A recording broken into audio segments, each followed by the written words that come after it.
Ayo. Innal hamdalillah nahmaduhu wa nasta'inuhu wa nastaghfiruh wa na'udzu billahi min syururi anfusina wa min sayyiati a'malina may yahdihillahu fala mudhillalah wa may yudlil fala hadiyalah.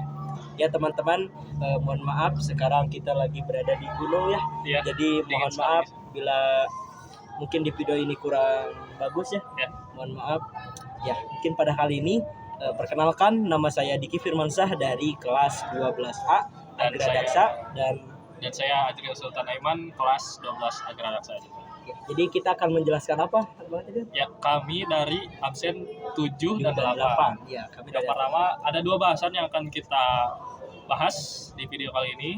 Yang pertama yaitu jalur masuknya Islam ke Indonesia, dan yang kedua strategi dakwah Islam di Indonesia.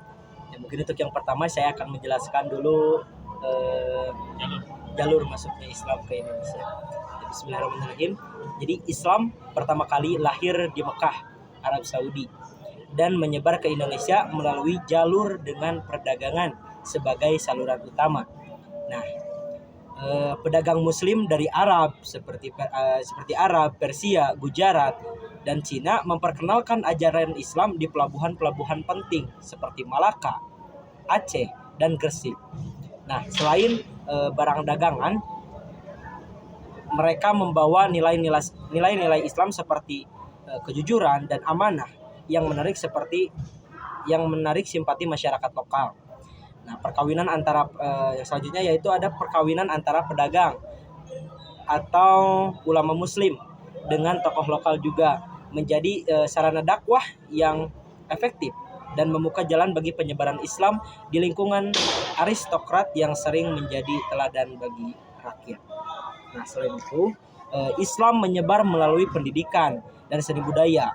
Nah, pesantren menjadi pusat pembelajaran agama yang mencetak para mubalik untuk menyebarkan Islam ke berbagai daerah. Nah, strategi asimilasi budaya dilakukan dengan mengintegrasikan ajaran Islam ke dalam tradisi lokal. Nah, seperti wayang oleh Sunan Kalijaga dan tembang Islami oleh Sunan Bonang.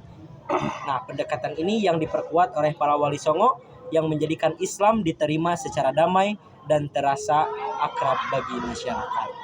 Nah, teori asal penyebaran Islam seperti teori Gujarat, seperti Arab dan Persia ke Nusantara, bukti-bukti sejarah seperti pemukiman Islam di Barus, makam bergaya Kufi di Gresik, dan pengaruh tradisi Persia yang mendukung proses tersebut. Nah, perkembangan Islam semakin pesat dengan berdirinya kerajaan-kerajaan Islam seperti Perlak dan Samudra Pasai yang menjadi pusat penyebaran agama dengan pendekatan damai dan adaptif. Nah, Islam menyatu dengan budaya lokal dan membentuk identitas keagamaan di Indonesia. Nah, mungkin itu yang dapat saya jelaskan. Untuk yang selanjutnya itu ada dari Ajril, silakan. Oke, yang kedua bahasan kita kali ini adalah bagaimana permulaan strategi dakwah di Islam di Indonesia, melanjutkan tadi jalur masuknya Islam di Indonesia. Melanjutkan yang tadi di abad ke-15-an, 15 atau 16, Nusantara itu dimasuki lah bahasanya, atau didatangi oleh para wali songo yang diutus dari Arab ya, dari Arab Islam. Nah, para wali songo ini memulai dakwahnya di Pulau Jawa. Di sana dimulai dengan Sunan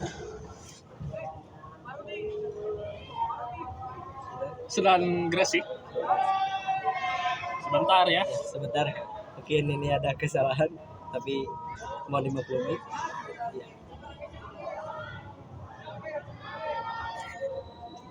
Iya. Tadi bagaimana para wali songo itu datang ke Indonesia dengan pelayaran di laut melalui jalur laut dengan kapal, kemudian ada juga yang berdagang, karena memang awalnya juga kan Islam masuk ke Nusantara itu dengan berdagang. Nah, kemudian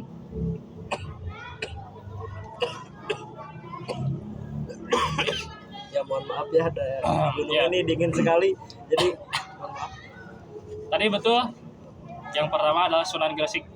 Beliau memiliki strategi dakwah yang cukup baik, yaitu dengan pendidikan dan juga kebudayaan.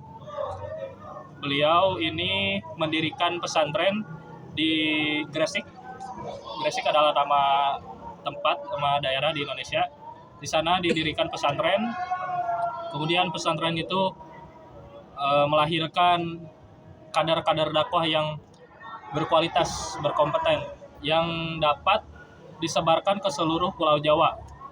Nah, dari sana lahirlah sunan-sunan yang selanjutnya seperti Kalijaga, nanti Sunan Gresik, Maulana Malik, Sunan Kudus, Sunan Bonang, dan lain-lain lah.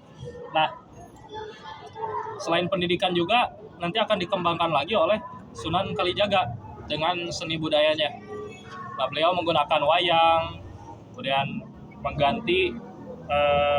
mengganti lagu-lagu yang tadinya bernuansa Hindu, Buddha, sekarang diganti dengan keislamian. Nah, untuk lebih jelasnya ada 5 poin terkait strategi dakwah Islam di Indonesia. Yang pertama ada pendekatan budaya dan asimilasi yang tadi sudah disebutkan. Yang kedua ada perdagangan juga. Yang ketiga ada perkawinan, yang keempat ada pendidikan, dan yang kelima peran Wali Songo tadi. Oke. Nah, tadi sudah disebutkan soal budaya, perdagangan, perkawinan, pendidikan. Nah, sekarang kita akan bahas tentang peran Wali Songonya. Tadi sudah disebutkan di awal. Nah, Wali Songo ini memainkan peran kunci dalam proses Islamisasi di Jawa. Mereka menggunakan pendekatan yang inovatif dan damai dalam menyebarkan Islam. Nah, misalnya ada Sunan Kalijaga menggunakan seni dan budaya tadi.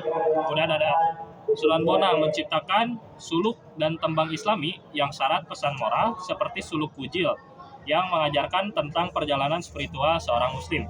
Kemudian ada Sunan Giri menciptakan permainan tradisional yang mengandung unsur tradisional Islam dan pendidikan Islam, sehingga ajaran Islam dapat dipahami oleh anak-anak sekalipun.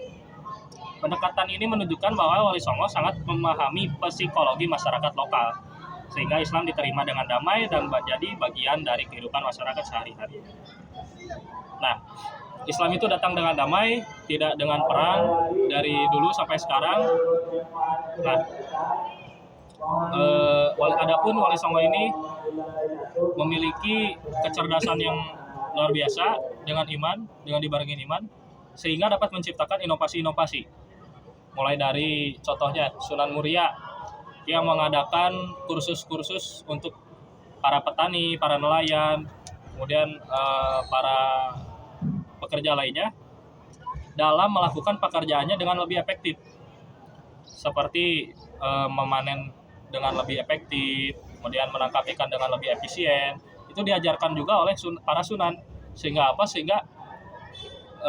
oleh pengajaran-pengajaran itu menciptakan kepercayaan dari masyarakat terhadap para sunan. Nah, setelah kepercayaan sudah terbentuk, maka dakwah Islam, penyebaran Islam itu dapat berjalan dengan lancar. Nah, kesimpulannya, kelima strategi ini memperlihatkan bagaimana Islam masuk ke Indonesia dengan pendekatan yang damai, fleksibel, dan menghargai budaya lokal. Hal ini menciptakan proses Islamisasi yang berlangsung secara alami tanpa paksaan, sehingga Islam diterima secara luas dan mampu menyatu dengan identitas bangsa Indonesia. Terima kasih. Mungkin itu saja yang dapat kami sampaikan. Mohon maaf tadi apabila ada banyak problem ya. Tapi ini karena video yang sangat real sekali ya dibuatnya. Mungkin terima kasih. Meminta masukannya di komen. Iya. Di komen di bawah ini ya. Kami ucapkan terima kasih. Wassalamualaikum warahmatullahi wabarakatuh. Salam dari Puncak PPI 31 Banjaran. Assalamualaikum.